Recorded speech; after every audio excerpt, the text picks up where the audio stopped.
Hello, my name is Indy and today I'm going to be doing another Top 5 Wednesday, and this week's topic is inaccurate book covers. So I kind of have 6 to do today, but 3 of them are from the same series because technically I only chose 4 because I couldn't think of any more to choose. I'm gonna show you the books today. Most of these I've based off the idea that the cover doesn't have any relation to the story, or I think the cover is just not a nice cover really. So I'm gonna go and get started. The first book I have here is, I really like the cover. It's really nice, but I don't understand its relation to the book because I have read it, and that would be Scott Westerfeld's Afterworld. It's also between the main character Darcy, who is writing a book, and the other point of view is Lizzie, the character in the book that she's writing. Beautiful teardrop. I'm not sure if you can see that very well. It's a teardrop and some black stuff, and I don't understand its relationship. It doesn't relate to the story in any fact, whether it's her real life in New York, I think she lives, and the other story is about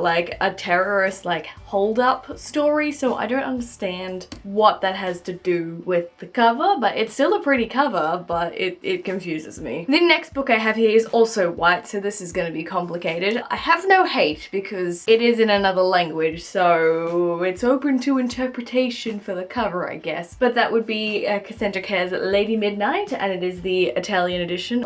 Here is the other cover, and I'm just this makes sense because there is a scene just like this. She looks like the girl Emma. She's got her sword. This one is just kind of a scary face and some little claw marks. I'm not really sure. And we've got the classic Shadowhunter mark there, just it's on the back too. It's that mark, so I'm not really sure what this has to do, but it's still a pretty cool cover, and as I said, it's open to interpretation, and it is in another language, so I don't hate it, but again, it's one of those sort of confusing covers that doesn't give away a lot of the story. This next one I honestly just hate the cover. It could have some relation because it is a contemporary novel, so it does make sense, but I hate the cover, and I hate this book in general anyway. You'll know, I've talked about it many a time, and that is This Girl by Colleen Hoover, the 3rd book in the series, but essentially it is just the first book through the male character's eyes. No, I'm not having that, so I haven't read it, but it's a bit corny, it's a bit cheesy,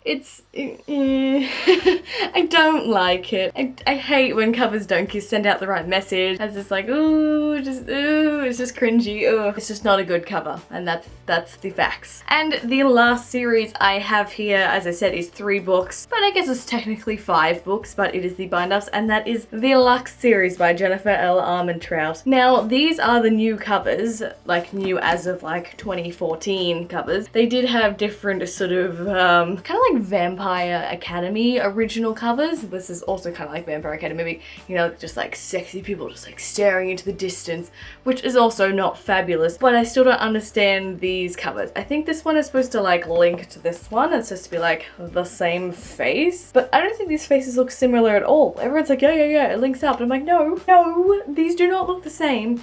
And then this one is, of course, the 5th book, so it has a male face, which it does make sense, but again, it's sort of like Vampire Academy. I think it's a great series, not that I've read it, but I know that people say it's great, but this I just feel doesn't give off the right vibes for it to be an amazing series. I love the color scheme, I'm loving the green, tealy, white color scheme going on here, but yeah, again, it just doesn't give off the right, this is an amazing series vibe because it has an awesome kick-ass cover, and it is a really good series. I really enjoyed this series so much. It was a big part of my starting on booktubing here, so I do have quite great feelings about this, and it was a really good series, so you should read it if you haven't, because it's a pretty good paranormal series. Lots of things happen, and it's quite a big series to commit to. These were 400 at least page books, and there was 5 of them, and I smashed them out, so So that's it for Top 5 Wednesday today, or technically Top 6 Wednesday for me.